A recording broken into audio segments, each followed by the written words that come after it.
Halo guys, apa kabar? Kembali lagi di channel kami di Siddhartha. Hari ini saya mau membahas mengenai dua topik, yaitu yang pertama, impresi orang setelah membeli Omega and Swatch 2022 ya, yang collab yang di video terakhir saya bahas teman-teman. Di gambar terlihat keren, tapi ternyata teman-teman nanti saya bacain ceritanya, saya juga sharing di sini ya teman-teman dari salah satu sharing dan vlog saya dapat dari teman saya dan dia cerita gitu. Menarik sekali sih. Nah, udah gitu yang kedua topiknya yaitu mengenai Rolex New Release 2022 guys. Kayaknya kalau saya nggak salah baca akhir bulan ini ya 30 Maret di Watch and Wonders 2022 akan ada keluaran terbaru dari jam tangan Rolex. Teman-teman udah bisa lihat di YouTube cuplikannya itu ada apa aja. Nanti saya juga kasih sedikit sharing ya gambar-gambarnya di sini. Yang pertama teman-teman, ini menarik sekali teman-teman karena di Omega itu kalau teman-teman tahu belinya di Swatch ya, belinya di toko Swatch. Yang saya tahu nggak di semua toko resmi Swatch, setahu saya di Indonesia kayaknya ada nggak ya Indonesia. Yang pasti sih di Singapura, di Eropa, di luar negeri lah intinya di Kanada, di Amerika gitu. Dan itu antriannya luar biasa. Ada yang orang bela-belain sampai tidur 20 jam, ada yang dari midnight, dari jam 12 malam tidur di situ, paginya dia bangun untuk ngantri jam tangan itu. Satu orang hanya bisa ngambil 2 jam tangan, guys. Tapi kita lihat ya, teman-teman. Anda baca di sini ya, saya baca dari sini. Jadi gini, ini ada salah satu sharing ya dari orang yang beli gitu. Ini kayaknya sih dari Singapura ya. Dia bilang gini, kristalnya itu ketika di unboxing, kristal kan berarti kan kristal jam tangan ya. Jelas pasti bukan sapphire kristal lah. Ini pasti plastik lah. Ada scratches di all over it. Jadi ada bekas kegores gitu. Terus di belakang itu ya. Ini kan kebetulan dia beli yang Neptune. Neptune itu kan warnanya biru. Itu tuh si apa ya namanya ya, warna birunya itu bisa sampai meluber gitu, jadi kayak apa sih namanya kalau kena tangan, jadi udah ditempel gini kayak cat yang belum kering gitu, jadi bisa ke tangan itu nampak gitu. Dia bilang honestly, secara jujur, jam ini tuh terasa seperti super murah, bahkan gitu ya, murahnya itu nggak seharusnya tuh dengan harga 260 US dollar ya anggaplah hampir 4 juta itu nggak sebanding dengan harga itu. Terus ada model katanya GA 2100 itu bahkan more than worth it. Nanti saya coba cari ya teman-teman GA 2100. Kalau ketemu saya pampangin di sini. Itu kayaknya jam Swatch juga. Jadi yang lebih murah tapi nggak sebanding gitu. Itu lebih bagus. But if you're into the brand, jadi kalau kita mencari brandnya ya go for it gitu. Overall dia bilang tidak impress ya, overall not impress, tidak menarik lah gitu. Nah, di belakang jam tangan itu warnanya itu leak itu ya meluber gitu. Ketika dia pergi ke party itu kan temperaturnya panas, dia bilang ya anggaplah dia ada keringetan dan lain-lain, jadi kena tangan. Nanti ada gambarnya juga guys. Terus strapsnya feel like garbage. Jadi strapnya tuh kayak sampah, dia bilang. Mendingan pakai rubber kata dia, atau karet gitu ya. Terus jamnya sendiri sangat-sangat ringan, dia bilang. Intinya kamu hanya membayar untuk sebuah merek. Apakah saya expect high end quality watch dari pembelian ini? Tentu saja tidak, dia bilang. Ini harga 260 dolar atau 4 juta jam quartz ya yang memakai baterai. Nah, terus ini tuh nggak seperti seharga itu. Apakah ini sebuah luxury watch? Tentu saja juga tidak, dia bilang. Di sini kamu hanya mendapatkan merek. Sold you a Swatch disguised as, jadi jam Swatch yang berbeda karena ada Omega merek gitu ya, dengan harga yang double. Ini merupakan kolaborasi yang bagus, cool gitu, keren. Tetapi overall underwhelming, mengecewakan lah. tidak worth aja pokoknya dia bilang. Seperti yang udah di hype kan gitu ya. Terus intinya orang-orang komplain tentang cat di belakang lah. Yang warna biru ya teman-teman. Planet printnya juga pokoknya kurang dia bilang. Ya dia planet itunya juga meluber teman-teman, cat di warna di belakangnya. Terus nanti dikasih lihat katanya fotonya cenah. Crappy watch katanya.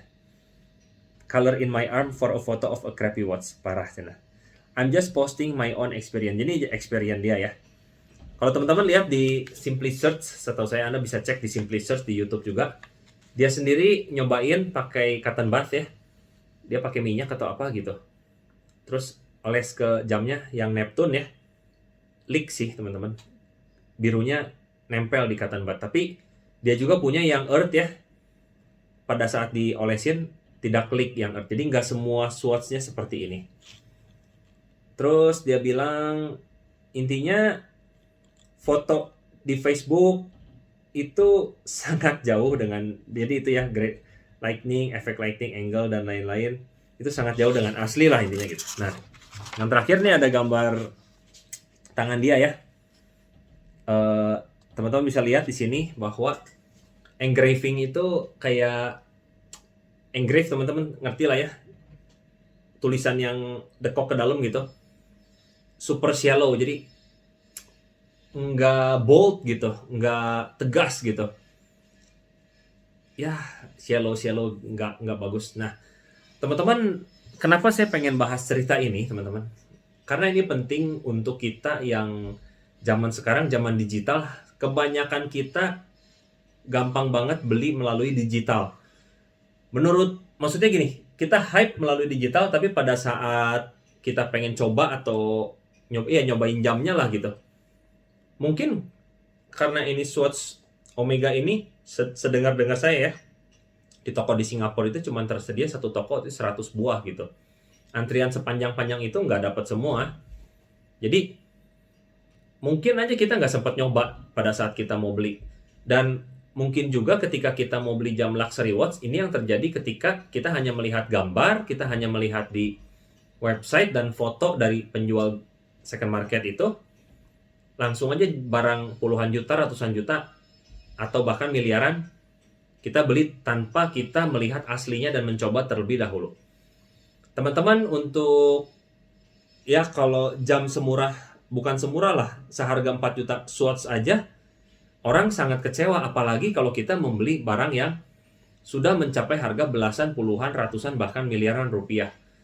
Makanya teman-teman, saya kalau ngobrol sama teman-teman saya sering kali bilang kalau kita mau beli pertama kali luxury watch kita gitu, alangkah lebih baiknya kita datang ke tempatnya, kita coba dulu di tangan kita apakah cocok atau tidak, terlalu besar atau terlalu kecil.